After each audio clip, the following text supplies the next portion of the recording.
Hello and welcome back to Planet Coaster. I'm your host, Brothgar, and today I've got an experiment for you. Today I'm going to be comparing two roller coasters that are absolutely identical, except for the queue-line scenery rating. How does that play into prestige, and how many more people are going to visit the roller coaster that has a queue-line scenery of 100% as compared to a roller coaster that has a queue-line scenery of 0%. I've run this experiment once, and now I'm going to see if I can verify my data by running it with you guys a second time.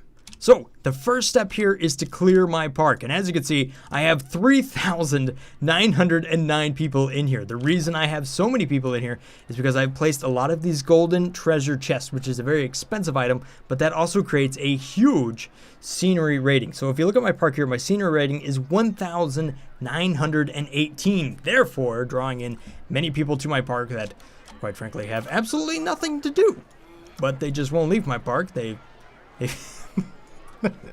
They're just simply bored. Everybody get out of my park. Alright, I gotta do this. Wave your hands! Okay, that was fun. Alright, so I have deleted all the scenery right around my queue line right here. And that has brought that down to a rating of 0%, which has affected my prestige level from 1,375 down to 982.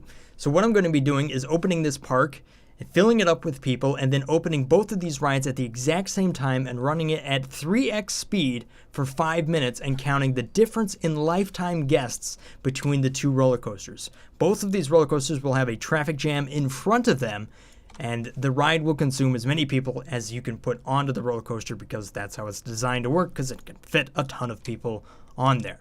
Alright, well, I've gone ahead and filled up my park here, but I did do one thing. I limited the number of maximum guests here to 2,000.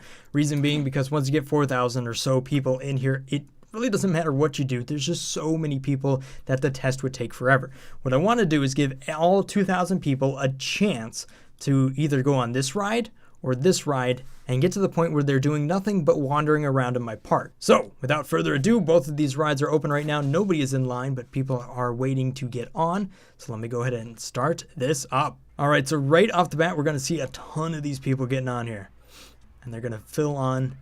And like I said, these people will go to the point where they either run out of money or they're just wandering around in the park. For some reason, once you actually start to really get in here, we will see this at the end, that people will just start walking, but nobody will leave. Like, they're not done, they're not ready to leave yet. They just don't know what to do. All right, so here's an interesting point in the test. I've been doing this for just a little over, I think, 2 minutes now. And what I'm seeing is that the trickle effect is now happening. People are not lining up for these roller coasters quite as fast as they used to. So the lines are starting to die down a little bit. Like, look at over here. That's a pretty slim line that this roller coaster is now going to be dealing with. So now I'm finally seeing the difference. At the beginning there, these were both neck and neck, but this roller coaster hasn't filled up, but I'm sure this one over here has. The first time I ran this test, I saw a difference of 1,061 people to 851 people over 5 minutes. So that's a difference of 210 people preferring the ride with the queue scenery as compared to the ride without it. So we're gonna have to see how that works. And like I saw in the previous test, I'm glad my data is staying here. Not very many people are leaving. A lot of people are just coming to the front here. Look at this guy, he's just wandering, and just continues to wander. They seem to like it in the park. They just have nothing else to do, so they're just gonna keep walking around. So very few people are leaving. There are a few that are leaving though. Alright, well, I have reached the end of my first test, and 719 people rode on the full roller coaster as compared to 568 people that rode on the roller coaster with no queue scenery rating. That was a difference of 26%. Now, the very first time I did this test, I did it with a larger sample size and came out with a 25% difference.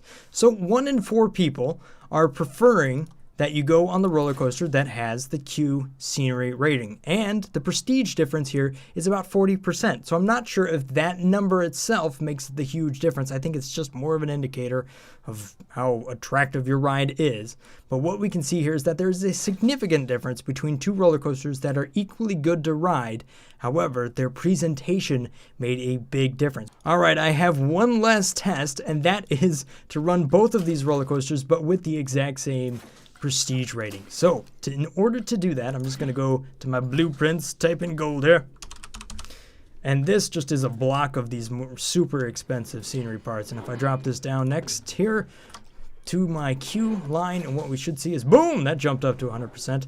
It actually only takes 2 of those to get it to 100%. But the prestige rating, 1374, as compared to 1375. Well, maybe there will be a little bit of difference. I don't know why that is the way it is, but hey, there might be a slight bit difference, but it may only be a few people.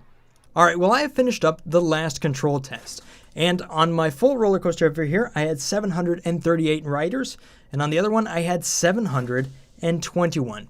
Pretty close, not exact. The first time I ran this test, they were within 2 riders of each other. So there might be a little bit of variance as far as the randomness of your people and where they plan to wander when they first come in.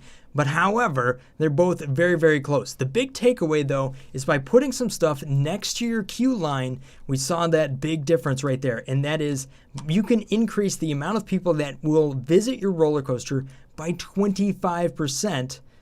You know, this was 25% more appealing than that roller coaster, and I think that's a pretty important takeaway.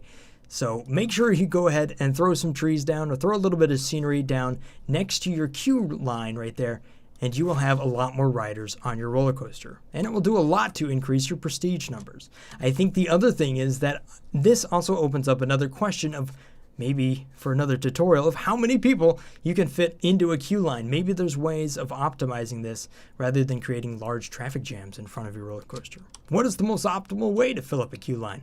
I don't know. We'll have to see, but that'll be in the next tutorial. If you found this somewhat helpful or enjoyable, maybe leave that like button on the way. If you got something you want me to look into, go ahead and leave it down there in the comment section below. I've been looking into dark rides, tunnels, making custom loops, and I gotta tell you what, those tutorials have not gone very well. I don't know how to really make a tutorial when your results are nothing, but hey, at some point I look into it. I've been testing some stuff, and maybe your comment will lead to a video here in the future. Thanks for watching, guys. If I've earned your subscription, then thank you so much for that. Have a great day, guys. Stay awesome. Peace.